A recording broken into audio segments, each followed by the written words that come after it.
देश की संसद से विपक्ष के 142 सांसदों का जिस तरह निष्कासन किया और उनकी बात को नहीं सुना गया, मैं समझता हूँ लोकतंत्र खत्म करने की क्या नियत है बीजेपी की, इससे बड़ा कोई दूसरा उदाहरण नहीं हो सकता।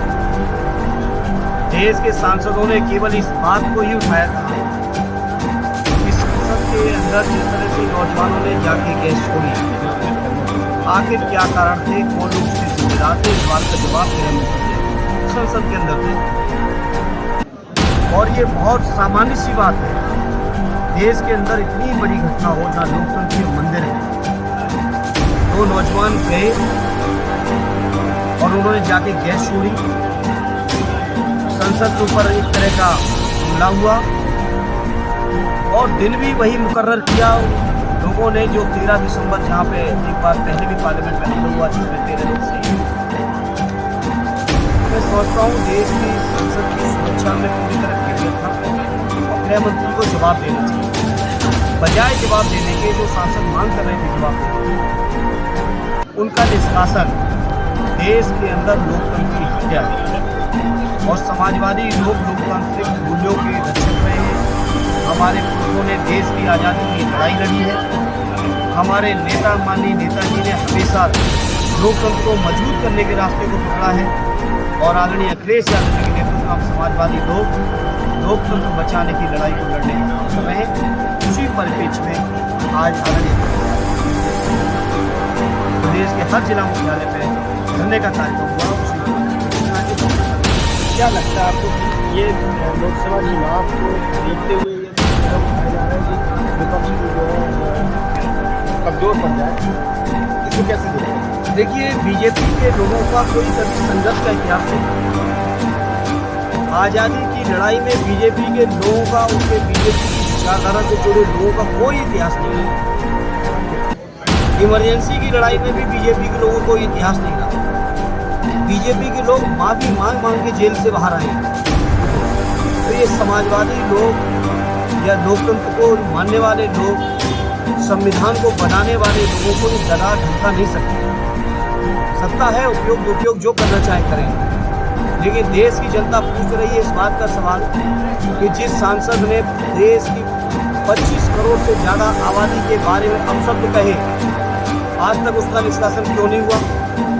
जिस सांसद ने इन नौजवानों के पास बनवाए रिकमेंडेशन की, उनके ऊपर कोई कार्रवाई क्यों नहीं हुई? जनता देख रही है और लोकतंत्र में हर सवाल का जवाब जब सरकार नहीं देती है, जनता अपने वोट के माध्यम से और 24 के चुनाव में देगी। सांसद जी, जिस समाजवादी जिस मुस्लिम को अपना वोट बैंक कहती थी, वही मुस्लिम अब जो है सूफी संवाद के कार्यक्रम में, मोदी जी के जो कार्यक्रम है, भीड़ उमड़ रही है। तो आपको नहीं लगता आपके प्रति विश्वास कम हुआ है मुस्लिम का? इस चैनल से एबीपी न्यूज़ कहीं आपके चैनल का भी तो नहीं माफ हुआ है। सरकारी सांसद जी, देखिए, मैं सीरियस कहता हूँ, मोदी जी प्रधानमंत्री जी हैं, किसी के भी कार्यक्रम में जाएं वो अलग फैसला है, लेकिन लोग देख रहे हैं कि कौन पार्टी देश के लोकतंत्र को खत्म करना चाहती है, कौन सी पार्टी कौन सी पार्टी है जो देश के बड़े वर्ग को मैं कह सकता हूँ, न केवल मुस्लिम भाई हो, देश के पिछड़े, देश के दलित, देश के आदिवासी, सभी के हकों को मारने की काम कौन सी पार्टी उनकी सरकार कर रही है, ये लोग बखूबी देख रहे हैं और जवाब भी देंगे 24। सांसद जी, जिले स्तर पर कार्यक्रम हो रहा है, इसलिए कह रहा हूँ मैं आपको, बधाई में भी हुआ कार्यक्रम, कोई दिक्कत नहीं। कार्यक्रम का आयोजन अधिकारी कर रहे हैं, क्या आप नहीं जानते? हम नहीं जानते। सरकारी तंत्र को पूरी तरह से ढोके कार्यक्रम जो कर रहे हैं, उन्हीं जो लोग कार्यक्रम कर रहे हैं वही लोग वोट सरकार के खिलाफ देंगे। सांसद जी, आप कानून के पक्षधर की बात कर रहे हैं, आपके जितने भी लोग बोल रहे थे, वहीं पर आपके नाम पर अभी फर्जी वोटों की भी आह्वान किया जा रहा है कि फर्जी वोट भी डाल दीजिए, सांसद जी को जिता दें। अभी पीयूष रंजन यादव जी कह रहे थे आपको। नहीं, फर्जी नहीं। सीट शेयरिंग की कोई बात नहीं। सीट शेयरिंग का काम पार्टी के राष्ट्रीय अध्यक्ष और इंडिया गठबंधन पार्टियों के लेंगे, कोई बड़ा इशू नहीं है। हालांकि कुछ लोग इंतजार करते हैं कि कहीं से कुछ मिले, कहीं कुछ आपस में मतभेद बढ़े, लेकिन बहुत मजबूत गठबंधन है, कोई मतभेद होने नहीं जा रहा है। सभी का एक उद्देश्य है कि देश देश से भाजपा को हटाओ, देश के लोकतंत्र को बचाओ, देश के संविधान को बचाओ। आप बताओ, मामूली घटना 142 सांसद निकाल केवल इस बात के लिए गृह मंत्री जी जवाब दें, तो गृह मंत्री जी हाउस में नहीं गए तब तक, और जैसे ही निष्कासन हो जाता है गृह मंत्री जी कई कानूनों के बदलाव लेके सदन में पहुंच जाते हैं।